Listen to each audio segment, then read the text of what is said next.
feeling it? Yeah, I'm feeling it. I apologize if my internet is a little sketchy. I'm in Brazil right now at a huge Comic-Con called CCXP.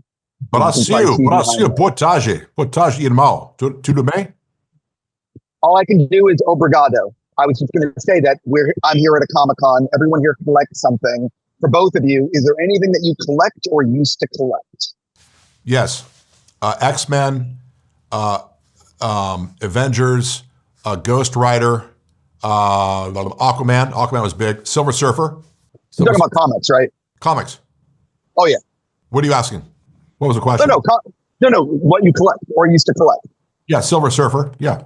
Totally. For me, it's baseball cards. I started collecting when I was a kid, so I have a good collection. I was going to say they've both comic books and baseball cards have gotten more popular again. Yes, so, thankfully. Exactly. For both of you, if you could get the financing to make anything you want, what would you make and why? This is like the question about if you have a great script that you've never been able to get off the ground. Yeah. Black Flag. It's a pirate epic that we're going to make one of these days. It's a big movie. It's 17th century Indian Ocean, true story about the East India Trading Company. Yeah, it ain't cheap. No, it's not. It ain't cheap. But it's epic. It's great. Oh, so this is both of you. You both have been trying to make this one. Yep. Okay.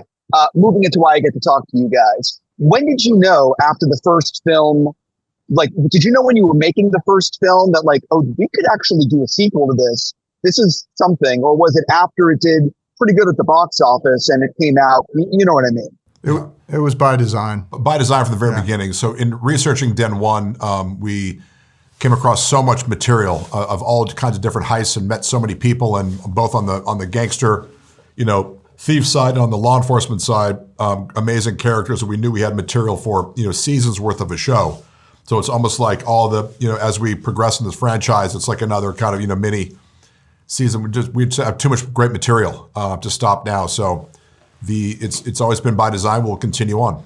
Sure. So what I'm fascinated by is, I love heist movies and car chases, but I'm always curious, what is it like to actually write the heist of a movie? Because you need to make it believable and for the audience to be like, oh, that's actually possible. You get what I mean, but you got to still come up with all the beats. It's a function of one thing, research, and linking up with, in this case, the guys in Europe that were part of what's called the Diamond Police, that was a part of Interpol and part of the Belgian Federal Police. Working with those officers, and they opened up their case files and went over there, working them for weeks and weeks, and went to all the places where the heist took place, saw the places, walked through how it was done. And at the same time, on the other side, met with all the thieves themselves throughout Europe, talked to them, understood who they are, what makes them tick, their skill sets, why they do what they do. And when you do that amount of research, it just basically writes itself. All the little gems just reveal themselves, and you weave them together, and next thing you know, you have a very compelling heist.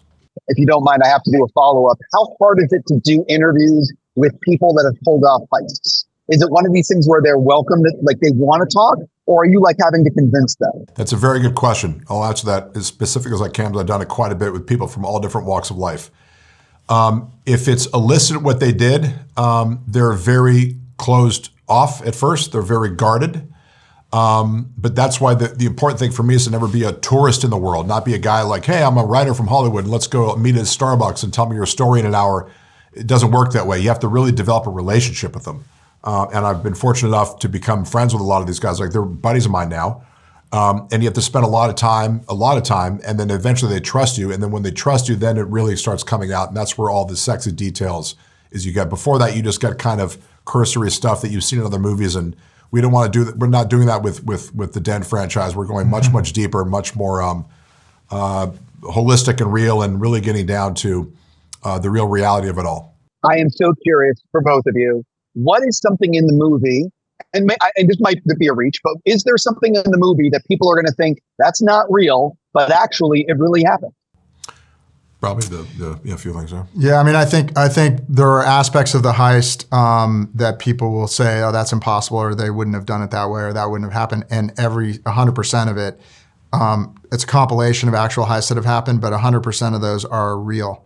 So, I think truth is always more interesting, or many times more interesting than fiction. And so I think get all the research that Christian did and finding out, what really happened in these different heists will make people think, no, that's impossible. That wasn't real, but it is. And we also work with some of the technology people will see that's used in the film. We actually worked with the companies that make that technology, and they became partners of ours. And I think people will be blown away by some of the aspects of it.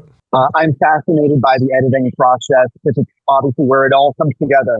So what did you guys learn from early friends and family screenings or any test screenings that impacted the finished stage? I mean, they more quickly were sort of with Nick, and we really sort of wanted to establish where Nick was emotionally in LA and where he was in his life before he sent off to Europe, because he makes such a turn.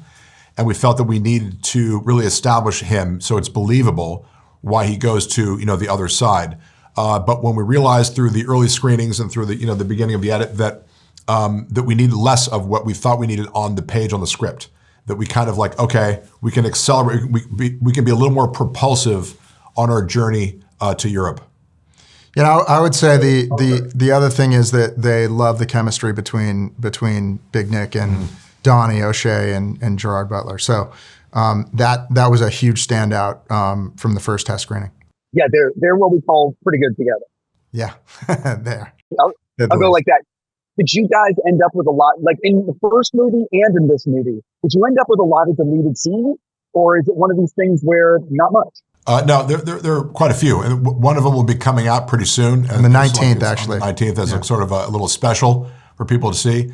Look, they're just mandates in terms of running time with theatrical run, all that kind of stuff. As a filmmaker, you're like, no, I want to be 4 hours long, but that's not the reality. So yeah, you have to kill some of your babies, as they say, and that's never easy. But that, the end result is then what's there is, sort of a highlight reel of what you shot, right? So it ends up working out. Yeah, I'm actually curious, if you don't mind me asking, what was your cut that you had that you were like, it's never getting shorter than this? And I can answer that because I was on the receiving end of it. It was you mean, are you asking for the running time of that? Yeah, was it 2.5 hours and you guys were like, it's never getting shorter? 2 hours and 46 minutes. Yep. For the sequel? That was the cut that we were like, it's never getting shorter, and then we actually made it a lot shorter. First of all, as a fan of the franchise, because it's now a franchise, I'd love to see that cut. And definitely have. Thank you. Yeah. Yeah. But I mean, listen, the truth. But I understand the theatrical component. Not everyone is me, and I get it. But for fans, I would love to see the longer version if you do on Blu-ray or something. The studio's watching this right now, and they're hearing what you say, and we'll go tell them. Adam. Yeah. By the way, and I'm being so serious with you. What the fuck is the difference of releasing the longer version on Blu-ray for people? You can watch the theatrical cut, or you can watch this cut. Yeah. What's the difference? Great minds think alike, brother. I'm with you. And I think people are used to put movie theater aside for a second. They're so used to streaming and binging things. They're watching 10 hours of something, and they sit there and watch it one freaking night. I mean, I think if it's good content, who cares what the running time is, right? I mean, me personally, I'm talking for me personally. I'm not talking about theatrical releasing and distribute all that kind of. That's an animal in and of itself. But for me, I've never thought of the running time of film in my life, whether it's an amazing horror movie that's 82 minutes or it's Apocalypse Now. If it's a great movie, I don't think about how long it is. I never thought about how long Heat was or Raging Bull or, I don't care. If it's great, it's great. I mean, The Irishman, I love The Irishman. People are like, it's so long. That was phenomenal. Yeah, but also, I think that, again, I agree with you, but I also think that there's a lot of people out there who have now, TV has gotten more popular than ever because they have more time with the characters. Yes. And one of the problems with the 2-hour movie, if I can be so blunt, is you lose the quiet moments between characters that exist in a longer cut. And it's the battle between, we need a 2-hour movie and let me give you an example. The Batman, that's 3 hours, but it's fucking awesome because of all the quiet moments. Yeah, exactly correct. Because the quiet moments, the thing is, when you have those quiet moments, you're informing the big moment that's to come. And if you're more emotionally invested, it makes that moment land much stronger. I completely agree. I got to stop with you guys. I'm just going to say, hope the movie's a huge hit, so that way you'll make another. And good luck getting financing for the other thing. I hope you can make it. Thank you, sir. You're a Enjoy genius. Brazil.